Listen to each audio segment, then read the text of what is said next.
ஜனாதிபதி தேர்தல் 2024 மட்டக்களப்பு மாவட்டத்தின் தபால் மூல தேர்தல் முடிவுகள் கிடைக்கப்பெற்றிருக்கிறது. அந்த வகையில் சுயேட்சை வேட்பாளர் ரணில் விக்ரமசிங்கே பெற்றுக்கொண்ட வாக்குகள் 5967.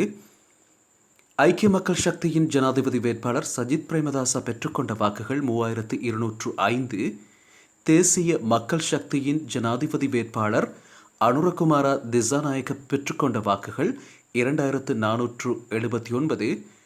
தமிழ் பொது வேட்பாளர் சுயேட்சை வேட்பாளர் அரியநேந்திரன் பெற்றுக்கொண்ட வாக்குகள் எண்ணிக்கை 901. 5967 வாக்குகளை பெற்று ரணில் விக்ரமசிங்கே சுயேட்சை வேட்பாளர் மட்டக்களப்பு மாவட்டத்தின் தபால் தேர்தல் முடிவுகளில் வெற்றி பெற்றுள்ளார்.